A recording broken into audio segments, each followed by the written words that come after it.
Hello everyone.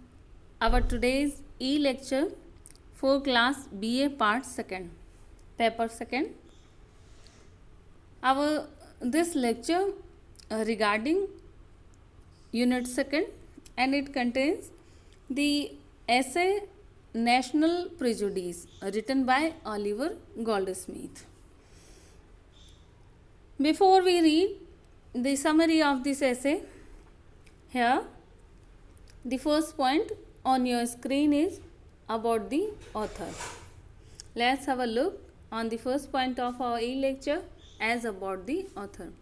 He was born on November 1728 in Ireland. His mother was the daughter of a clergyman, and he portrayed his father as a village preacher in his poem The Deserted Village. Dear student, I tell you that Oliver Goldsmith is a very famous essayist, poet also. Again, we find glimpses of that man. That man may be his father. In Dr. Primrose in his The Vicar of Wakefield. And Oliver Goldsmith died on the April 1774 at the age of 46. Now, next point is introduction to the essay. The essay entitled On National Prejudice. Okay, guys. The name of our essay is National Prejudice, written by Oliver Goldsmith. Please make a list of the writers and their works prescribed in your syllabus in paper 2nd, as well as paper 1st also. Okay. And the essay entitled On National Prejudice is one of the Goldsmith's most well-known essays. The essay first appeared in his periodical B. Means B is the name of his periodical magazine. And this essay, National Prejudice, first appeared in his periodical as namely B. It is one of his best and finest essay that reveals many of the unique qualities of his art of writing. In this essay on national prejudice, he condemns national prejudice and supports internationalism. Means in this essay he condemns the national prejudice and supports the internationalism. He hates narrow nationalism.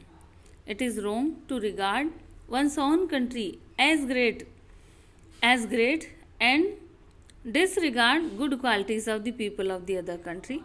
In this essay, Goldsmith expresses his views on national prejudice. Okay, and next point is the summary of the essay. At the beginning of the essay, Goldsmith was in an inn. Okay, he is fond of wandering. So, here at the beginning of the essay, Goldsmith was at the inn. Some 6 gentlemen were also there. Goldsmith joined their conversation. One of them expressed his views about the different nations in Europe. He pointed out the defects in their character, means the defects of the character of the people of other countries. Okay, but he praised only the Englishmen. He said that the Englishmen were brave, generous and kind. He said the English excelled all the world, and these lines presented the example of national prejudice. And this essay contains 9 paragraphs. Following is the paragraph wise summary of the essay. The first point of the summary of our essay is Goldsmith at inn. Means as we studied that at the beginning of essay, Goldsmith is seen at the inn being a part of conversation among the 6 person. Oliver Goldsmith is wandering in his real life as a philosophical preacher here and there, and he is widely traveling fellow. In his essay on national prejudice, once he got an opportunity to meet the 6 gentlemen at the inn. Goldsmith joined their conversation. Next point is conversation about the different nations of Europe. Means among these six gentlemen, one of them expresses his views about the national prejudice and about the people of the other nation, the nations of the Europe. In the second paragraph of the essay, Goldsmith depicts the conversation among these six gentlemen at the inn. One of them expressed their views about the different nations of Europe. He pointed out the defects of the Englishmen. He said that the Dutch were very greedy, the French were flatterers, the Germans were drunkards, and Spaniards were very haughty. And he saw good qualities only in his own countrymen. And this is the example of narrow nationalism. This is not good according to the Goldsmith. The next point of our summary of this essay is Goldsmith's support to internationalism. During the conversation of six gentlemen at the inn, they asked Goldsmith's opinion about what he had asserted, and all the other gentlemen accepted the views of the gentleman who praised Englishmen, but only Goldsmith did not do so. He did not approve of the narrow nationalism. He believed that every country has its own good qualities. It is wrong to praise one country and abuse to the others. He condemned the views of the gentleman and he supports internationalism. He says that national prejudice has divided the nations of the Europe into watertight compartments. Here, Goldsmith was cosmopolitan in his outlook, but through this essay, Goldsmith shows that these prejudices had a very strong hold on the people in the times of the Goldsmith, means at the age of Goldsmith's time. The next point of our essay, the summary of our essay is the Goldsmith supporter of the universal brotherhood. Means here Goldsmith expresses his views, and here Goldsmith presented as a supporter of the universal brotherhood. In the fourth paragraph of the essay, Goldsmith condemns the national prejudice. He abuses the national prejudice. He is not the supporter of national prejudice. He is the supporter of universal brotherhood. He believes in universal brotherhood and the internationalism.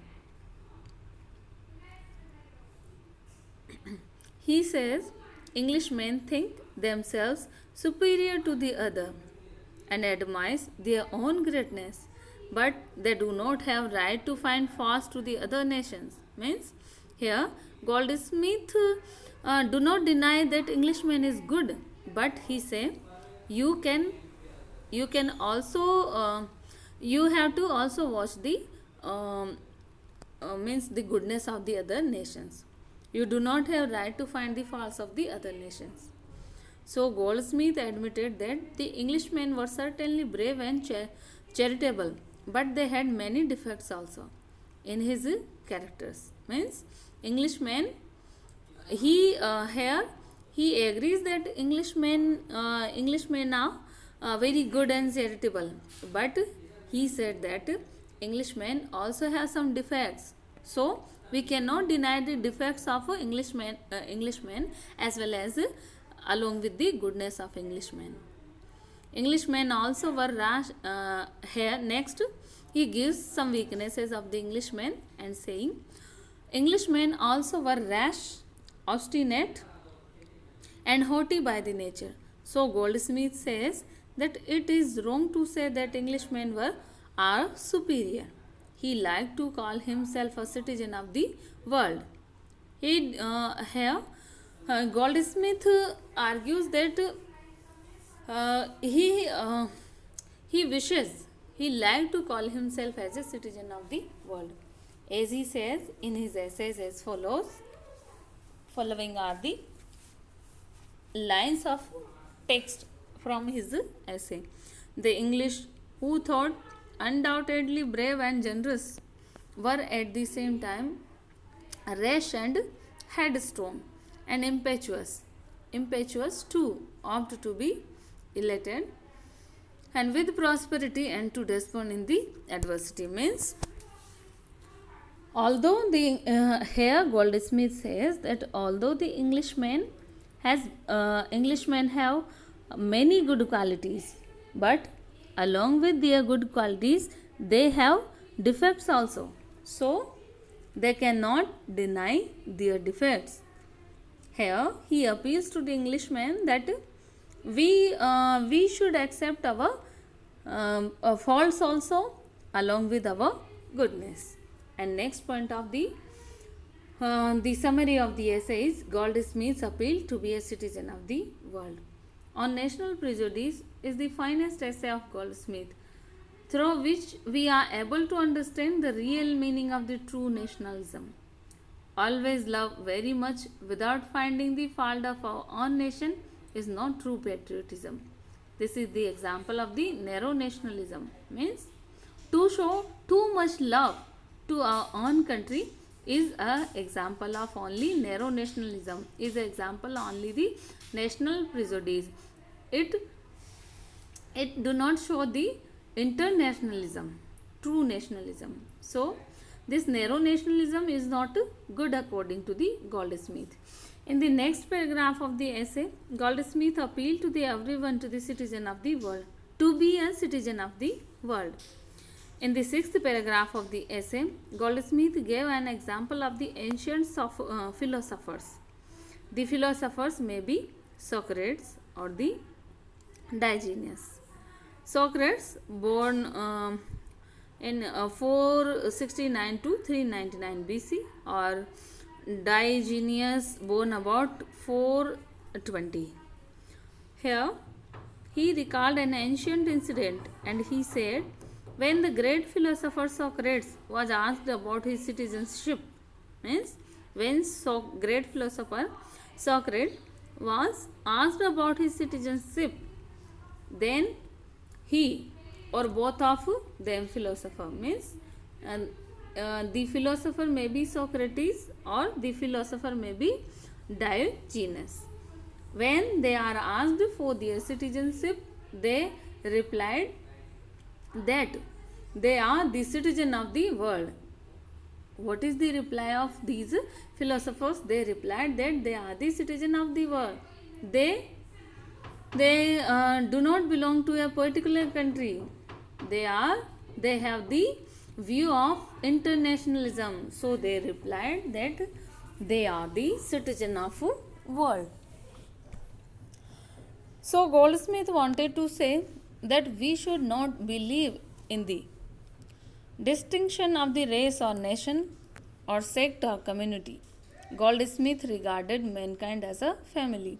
He liked the philosopher's attitude of citizen of the world very much, and he said, nowadays very few persons are like the ancient philosophers.